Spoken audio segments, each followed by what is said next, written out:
अश्वपति नाम के एक बहुत बड़े राजा थे। उनकी एक बहुत सुंदर और सुशील बेटी थी, सावित्री।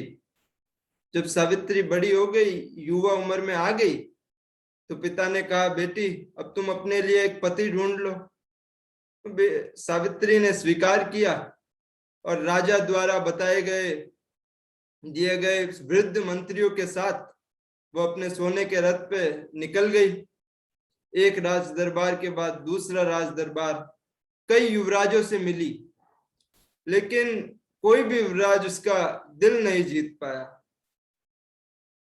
फिर वो एक जंगल में, तपोवन में पहुंची। वो जंगल ऐसा था, वहां पे कभी पशु हिंसा नहीं हुई, और वहां पे एक पवित्र आश्रम था। कोई इंसान जब अपने जीवन की भागदौड़ से थक हार जाता था, तो वो वहां चले जाता था, ध्यान कर लेता था, ऋषियों के साथ सत्संग करता था।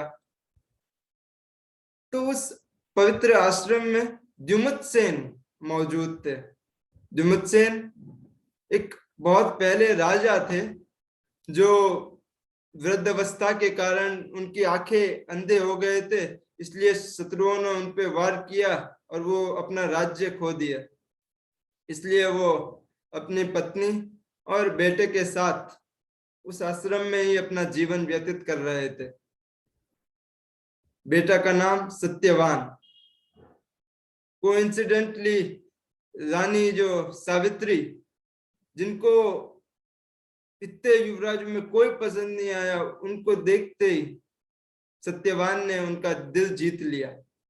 अब वो अपने घर चले गई। राजा अश्वपति ने पूछा, बेटी किससे विवाह करोगी? तो फिर उसने इंट्रोडक्शन दिया, पापा वो सत्यवान एक बहुत पहले राजा थे, द्युमत्सेन, जो अंधे हो गए, जिनने अपना राज्य खो दिया, वो अभी अपना जीवन उस पवित्र आश्रम में बिता रहे हैं, उनका बेटा सत्यवान। उसी समय कोइंसिडेंटली देवऋषि नारद भी आए हुए थे। तो पिताजी ने तुरंत देवऋषि नारद से पूछा कि क्या ये विवाह करा सकते हैं? देवऋषि नारद ने अपनी कैलकुलेशन और बताया कि सत्यवान की जो मृत्यु है वो तो 1 साल बाद ही हो जाएगी। अब पिताजी बहुत भय से, और उन्होंने बोला, सावित्री सत्यवान की तो 1 साल में मृत्यु हो जाएगी, 1 साल बाद। तो सावित्री ने कहा, कोई चिंता नहीं, कोई बात नहीं, मैं तो वो दिव्य और साहसी सत्यवान से ही प्रेम करती हूँ। और फिर कहा कि आप जो हमारे अंदरूनी सत्ता से सिग्नल आ गया है, डिवाइन अंदर अथॉरिटी से, आप उसको मना मत किए। और आप जानते हैं कि विवाह तो हमारा एक जीवन में एक बार ही होता है।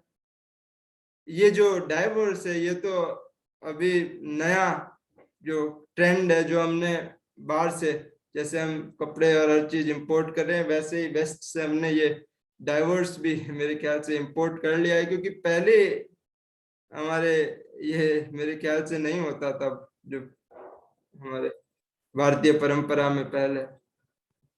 तो उसने अटल रही, और तो फादर ने और उन्होंने कहा, स्वीकार किया, और खुशी खुशी उनकी विवाह हो गया। ये भारतीय परंपरा की एक बहुत पुरानी महाभारत की कथा है, और इसकी एक हमने एलोगोरी पढ़ी। जो जो सत्यवान थे, वो था दिव्य आत्मा, जिसके ऊपर अज्ञान की परत है। और जो सावित्री है, वो है वो दिव्य ब्रह्म ज्ञान, जो उस आत्मा को मृत्यु के बंधन से और अविद्या से दूर ले जाएगी। राजा अश्वपति ने बहुत तपस्या करी थी, तपस्वी, जिससे उनको वो सावित्री मिली थी। और राजा दुमतसेन, जिनकी आंखें नहीं थी, वो अपने वो दिव्य मन है, जिसकी दिव्य दृष्टि गायब हो गई है, इसलिए उसके से सब कुछ खो गया। स्वामी विवेकानंदा 3 लाइंस बताते हैं, जो मैं आप सबके सामने पढ़ना चाहूंगा। यही सावित्री की कथा है। और हर एक भारत कन्या की यही आकांक्षा रहती है कि वह उस सावित्री के समान बने जिसके प्रेम पर मृत्यु भी विजय नहीं पा सकी। हम सेकेंड पार्ट में बताएंगे कि वो 1 साल बाद जब उनके जाने का समय आ गया तो क्या हुआ। हम भी हमारी लाइफ में डिसीजंस लेते हैं, लेकिन हम ऐसे डिसीजंस कभी कभार लेते हैं जो हमारी दिल की आवाज नहीं आते।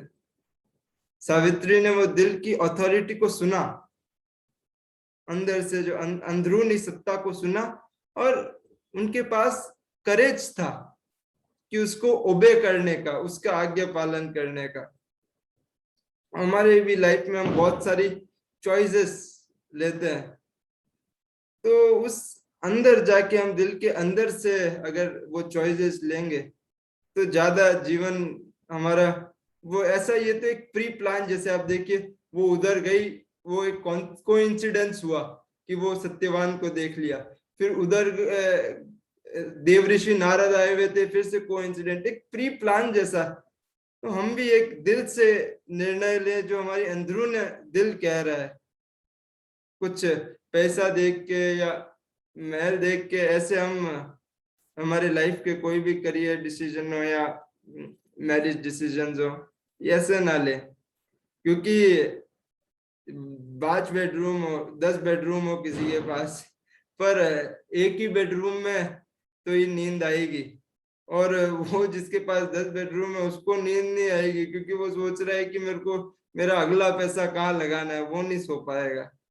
तो जरूरी नहीं है कि जिसके पास सब कुछ वो खुश हो उसके, वो ज्यादा से ज्यादा लोग मिजरेबल ही हमने देखे हैं। तो इससे हमको लाइफ के डिसीजंस लेने के लिए भी हम इस पर मनन करें। बहुत बहुत शुक्रिया।